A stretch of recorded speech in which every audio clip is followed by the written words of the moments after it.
Welcome back to Learn Express Routes on Codecademy. This is starting a server. It says Express is a node module, so in order to use it, we will need to import it into our program file. To create a server, the imported Express function must be invoked. So all this is saying is that Express is just some pre-written code that Node has available through this thing called a module, so somebody wrote this.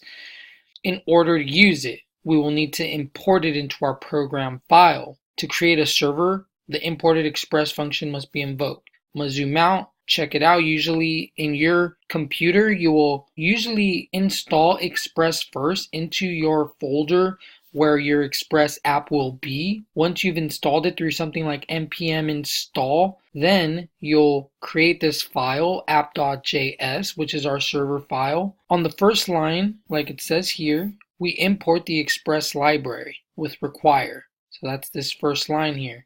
This requires Express, which should be installed first, like I mentioned earlier. Once it's installed, then you can use it in your app.js file by first importing it, as we do in the first line. So when invoked on the second line, it returns an instance of an Express application. This application can then be used to start a server and specify server behavior. So then that's what this is. This is that instantiation of our Express app. We save that instance of it in this const called app.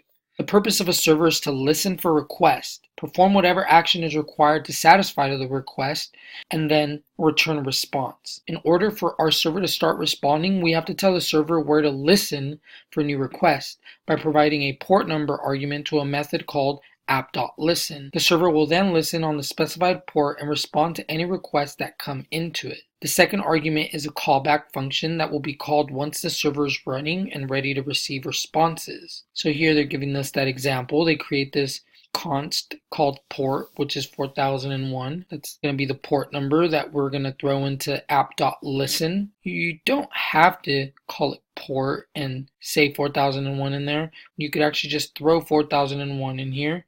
And then this callback, which is this console log. So if the server starts successfully, we should get this console log. In this example, our app listen call will start a server listening on port 4001. And once the server is started, it will log server is listening on port 4001.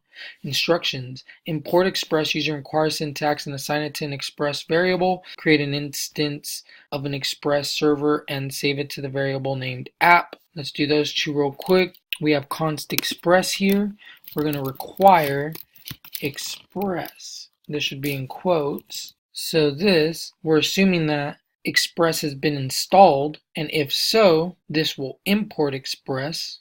Second, we want to instantiate the app by doing express with parentheses. That's our invocation.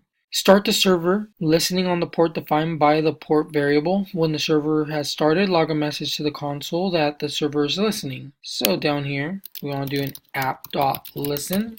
We want to put port in there, and then create our callback that will do a console log. App is now listening. Smiley face. Just kidding. You don't do that. So start the server listening, port defined, we did that. Console that server's listening, we did that. To actually start the server listening, run the command node app.js to run your server in Node. At this point it won't do much, but if you completed the steps above, it will log your message to show that the server started successfully. When you want to check that you have written your starting server code correctly, use the check work button. So we click this, and this next button should be accessible. Wait, we did pass, but we didn't do node app.js. So app is now listening. So we passed both ways really. Well, I'm guessing this next button wouldn't have worked if this code was wrong. But either way, once you do node app.js, this code here runs. Once it runs, it starts our server, which is listening for requests. Right now, we don't have anything defined, any routes defined, but once we start creating routes in the next lessons, this will all really start clicking for you.